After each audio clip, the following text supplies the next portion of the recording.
ആകാശവാണി. നമസ്കാരം. വാർത്തകൾ വായിക്കുന്നത് നരേന്ദ്രമോഹൻ.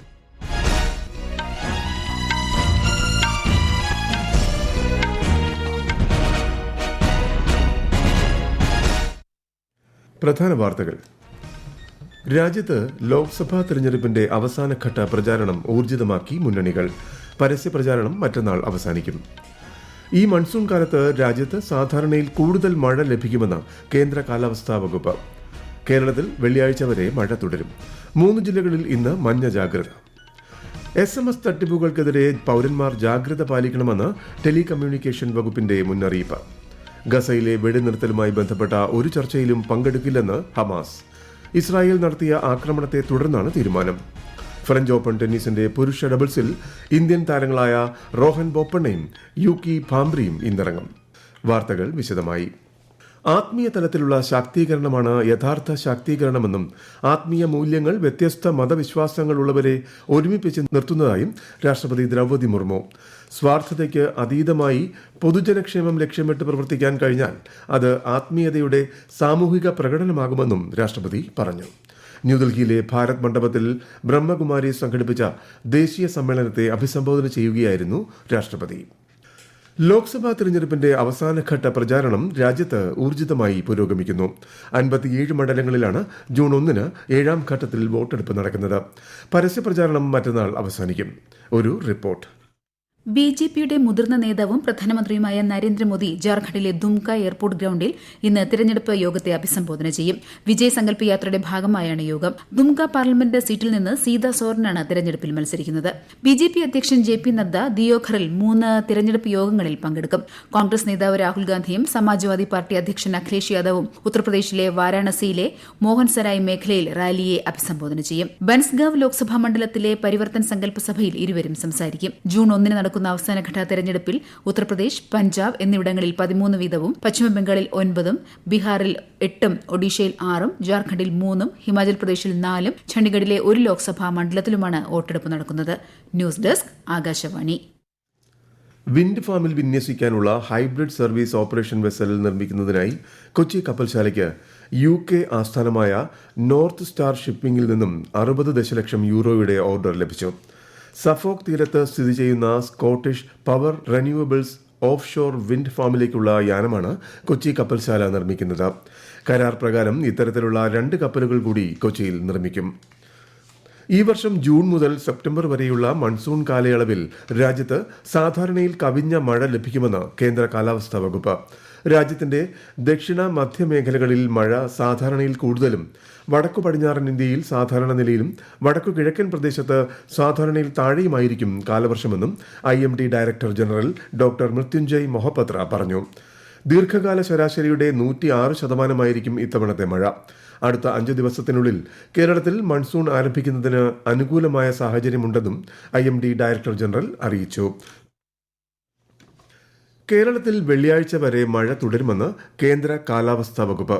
ഇന്ന് പത്തനംതിട്ട, ആലപ്പുഴ, എറണാകുളം ജില്ലകളിൽ മഞ്ഞ ജാഗ്രത പ്രഖ്യാപിച്ചിട്ടുണ്ട്. നാളെ പത്തനംതിട്ട, ആലപ്പുഴ, കോട്ടയം, എറണാകുളം ജില്ലകളിൽ മഞ്ഞ ജാഗ്രതയാണ്. കേരള തീരത്തും തെക്കൻ തമിഴ്നാട് തീരത്തും ഉയർന്ന തിരമാലയ്ക്കും കടലാക്രമണത്തിനും സാധ്യതയുള്ളതിനാൽ മത്സ്യത്തൊഴിലാളികളും തീരദേശവാസികളും ജാഗ്രത പാലിക്കണം. കേരള, കർണാടക തീരങ്ങളിൽ മത്സ്യബന്ധനത്തിന് തടസ്സമില്ല.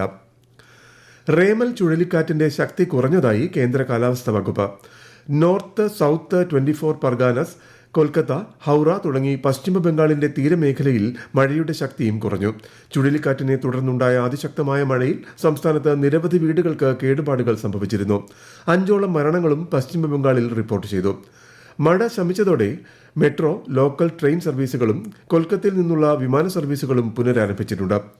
ദേശീയ ദുരന്ത നിവാരണ സേനയും കോസ്റ്റ് ഗാർഡും സംസ്ഥാനത്ത് ദുരിതാശ്വാസ പ്രവർത്തനങ്ങൾ തുടരുകയാണ്. ചുഴലിക്കാറ്റിൽ ബംഗ്ലാദേശിലും 10ലേറെ മരണങ്ങൾ റിപ്പോർട്ട് ചെയ്തു.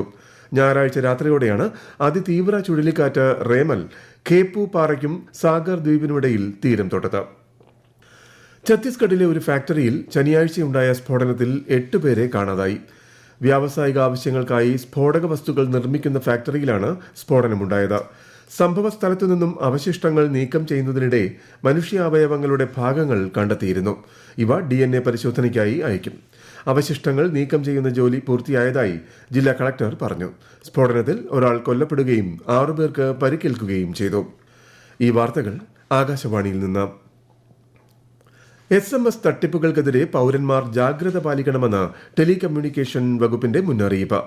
SMS തട്ടിപ്പുകളിൽ നിന്നും പൌരന്മാരെ സംരക്ഷിക്കാൻ കേന്ദ്ര ടെലികമ്മ്യൂണിക്കേഷൻ വകുപ്പും ആഭ്യന്തര മന്ത്രാലയവും സംയുക്തമായി സഞ്ചാർ സാഥി പദ്ധതി ആവിഷ്കരിച്ചിട്ടുണ്ട്.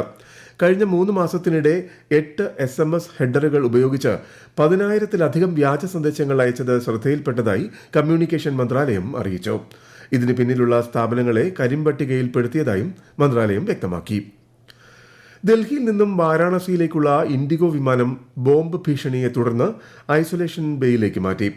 ഏവിയേഷൻ സെക്യൂരിറ്റിയും ദ്രുത കർമ്മസേനയും സ്ഥലത്തെത്തിയിട്ടുണ്ട്. എല്ലാ യാത്രക്കാരെയും എമർജൻസി ഡോർ വഴി ഒഴിപ്പിച്ചു. യാത്രക്കാരെല്ലാം സുരക്ഷിതരാണ്.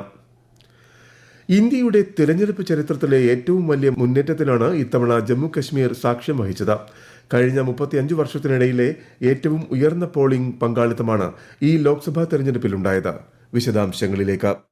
ജമ്മു കശ്മീരിൽ 6 ഘട്ടങ്ങളിലായി നടന്ന പൊതു തെരഞ്ഞെടുപ്പിൽ 58.46% പോളിംഗാണ് രേഖപ്പെടുത്തിയത്. ശ്രീനഗർ, ബാരാമുള്ള, അനന്ത്നാഗ്, രജൌരി, ഉധംപൂർ, ജമ്മു എന്നീ 5 പാർലമെന്റ് മണ്ഡലങ്ങൾ ഉൾപ്പെടുന്നതാണ് കേന്ദ്രഭരണ പ്രദേശം.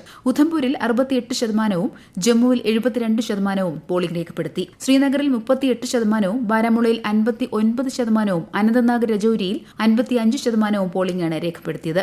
ഈ നേട്ടത്തിന് മുഖ്യ തിരഞ്ഞെടുപ്പ് കമ്മീഷണർ രാജീവ് കുമാർ വോട്ടർമാരെ അഭിനന്ദിച്ചു. News desk, Akashvani. ഗസ മുനമ്പിലെ വെടിനിർത്തലോ തടവുകാരെ കൈമാറുന്നതുമായോ ബന്ധപ്പെട്ടുള്ള ഒരു ചർച്ചയിലും പങ്കെടുക്കില്ലെന്ന് ഹമാസ് മധ്യസ്ഥരെ അറിയിച്ചു. റഫേൽ ഞായറാഴ്ച ഇസ്രായേൽ നടത്തിയ ആക്രമണത്തിന് മറുപടിയായാണ് ഈ തീരുമാനം. റഫ നഗരത്തിന് സമീപം ഇസ്രായേൽ നടത്തിയ വ്യോമാക്രമണത്തിൽ കുട്ടികളും സ്ത്രീകളും ഉൾപ്പെടെ 45ഓളം പലസ്തീനികൾ കൊല്ലപ്പെട്ടിരുന്നു. സ്ഥിരമായ വെടിനിർത്തൽ ഉൾപ്പെടെയുള്ള കരാറിലെത്താൻ ഹമാസിന്റെ വ്യവസ്ഥകൾ പൂർണ്ണമായും അംഗീകരിക്കണമെന്ന് ഹമാസിന്റെ മുതിർന്ന ഉദ്യോഗസ്ഥൻ ബെയ്റൂട്ടിൽ നടത്തിയ വാർത്താ സമ്മേളനത്തിൽ അറിയിച്ചു. കേരളത്തിൽ തൃശൂർ പെരിഞ്ഞനത്ത് ഹോട്ടലിൽ നിന്നും കുഴിമന്തി കഴിച്ചതിനെ തുടർന്ന് ഭക്ഷ്യവിഷബാധയേറ്റവരിൽ ഒരാൾ മരിച്ചു. പെരിഞ്ഞനം കുറ്റിക്കടവ് സ്വദേശി ഉസൈബയാണ് മരിച്ചത്. കുഴിമന്തിക്കൊപ്പം ലഭിച്ച മയോണൈസിൽ നിന്നാണ് വിഷബാധ ഏറ്റത്. വയറിളക്കവും ഛർദിയും മറ്റ് അസ്വസ്ഥതകളുമായി 178 പേരോളം ആണ് കഴിഞ്ഞ ദിവസങ്ങളിൽ ചികിത്സ തേടിയത്. ആരോഗ്യവകുപ്പും ഫുഡ് ആൻഡ് സേഫ്റ്റി അധികൃതരും പോലീസും പരിശോധന നടത്തി ഹോട്ടൽ പൂട്ടിച്ചു. ഫ്രഞ്ച് ഓപ്പൺ ടെന്നീസിൽ ഇന്ത്യൻ താരങ്ങളായ റോഹൻ ബോപ്പണ്ണയും യൂക്കി ഭാംബ്രിയും പുരുഷ ഡബിൾസ് ആദ്യ റൌണ്ടിൽ ഇന്ന് മത്സരിക്കും. 2ാം സീഡായ ബൊപ്പണ്ണയും ഓസ്ട്രേലിയൻ താരം മാത്യു എബ്ഡനും ഫിൻലാൻഡ് ഹംഗറി താരങ്ങളെയാണ് നേരിടുന്നത്. യൂക്കി ഭാംബ്രി ഫ്രാൻസിന്റെ അൽബാനോ ഒലിവെറ്റി സഖ്യം റഷ്യ ഓസ്ട്രേലിയ സഖ്യത്തെ നേരിടും. അതേസമയം പുരുഷ സിംഗിൾസ് ആദ്യ റൌണ്ടിൽ ഇന്ത്യയുടെ സുമിത് നാഗൽ റഷ്യൻ താരത്തോട് പരാജയപ്പെട്ടു. ഉസ്ബെക്കിസ്ഥാനെതിരായ 2 അന്താരാഷ്ട്ര സൌഹൃദ മത്സരങ്ങൾക്കുള്ള 23-അംഗ ഇന്ത്യൻ വനിതാ ടീമിനെ ഓൾ ഇന്ത്യ ഫുട്ബോൾ ഫെഡറേഷൻ പ്രഖ്യാപിച്ചു. മുൻ ദേശീയ താരം ലംഗം ചൌബ ദേവിയാണ് മുഖ്യ പരിശീലക. വെള്ളിയാഴ്ചയാണ് ഉസ്ബെക്കിസ്ഥാനെതിരെയുള്ള ആദ്യ മത്സരം. 2ാം മത്സരം ജൂൺ 4-ന് നടക്കും. ധാർമ്മികതയിലൂന്നിയ ഇന്ത്യയുടെ അടിസ്ഥാന മൂല്യങ്ങളിലൊന്നായ വസുധൈവ കുടുംബകം എന്ന ആശയം ലോകാരോഗ്യ അസംബ്ലിയുടെ എല്ലാവരും ആരോഗ്യത്തിനായി എല്ലാവർക്കും ആരോഗ്യം എന്ന പ്രമേയവുമായി യോജിക്കുന്നതാണെന്ന് കേന്ദ്ര ആരോഗ്യ സെക്രട്ടറി അപൂർവ ചന്ദ്ര പറഞ്ഞു. സ്വിറ്റ്സർലൻഡിലെ ജനീവയിൽ നടക്കുന്ന ലോകാരോഗ്യ അസംബ്ലിയുടെ കമ്മിറ്റിയെ അഭിസംബോധന ചെയ്ത് സംസാരിക്കുകയായിരുന്നു അദ്ദേഹം. കോവിഡ്-19 മഹാമാരി കാലത്ത് ഇന്ത്യ ആഗോളതലത്തിൽ സ്വീകരിച്ച നിലപാട് ഒരു ലോകം ഒരു കുടുംബം എന്ന ആശയത്തിന് അടിസ്ഥാനമാക്കിയതാണെന്നും ശ്രീ ചന്ദ്ര പറഞ്ഞു. പ്രധാന വാർത്തകൾ വീണ്ടും. രാജ്യത്ത് ലോക്സഭാ തെരഞ്ഞെടുപ്പിന്റെ അവസാനഘട്ട പ്രചാരണം ഊർജിതമാക്കി മുന്നണികൾ. പരസ്യ പ്രചാരണം മറ്റന്നാൾ അവസാനിക്കും. ഈ മൺസൂൺ കാലത്ത് രാജ്യത്ത് സാധാരണയിൽ കൂടുതൽ മഴ ലഭിക്കുമെന്ന് കേന്ദ്ര കാലാവസ്ഥാ വകുപ്പ്. കേരളത്തിൽ വെള്ളിയാഴ്ച വരെ മഴ തുടരും. 3 ജില്ലകളിൽ ഇന്ന് മഞ്ഞ ജാഗ്രത. SMS തട്ടിപ്പുകൾക്കെതിരെ പൌരന്മാർ ജാഗ്രത പാലിക്കണമെന്ന് ടെലികമ്മ്യൂണിക്കേഷൻ വകുപ്പിന്റെ മുന്നറിയിപ്പ്. ഗസയിലെ വെടിനിർത്തലുമായി ബന്ധപ്പെട്ട ഒരു ചർച്ചയിലും പങ്കെടുക്കില്ലെന്ന് ഹമാസ്. ഇസ്രായേൽ നടത്തിയ ആക്രമണത്തെ തുടർന്നാണ് തീരുമാനം. ഫ്രഞ്ച് ഓപ്പൺ ടെന്നീസിന്റെ പുരുഷ ഡബിൾസിൽ ഇന്ത്യൻ താരങ്ങളായ റോഹൻ ബോപ്പണ്ണയും യൂക്കി ഭാംബ്രിയും ഇന്നിറങ്ങും. വാർത്തകൾ കഴിഞ്ഞു. അടുത്ത വാർത്താ പ്രക്ഷേപണം ഉച്ചയ്ക്ക് 12:30.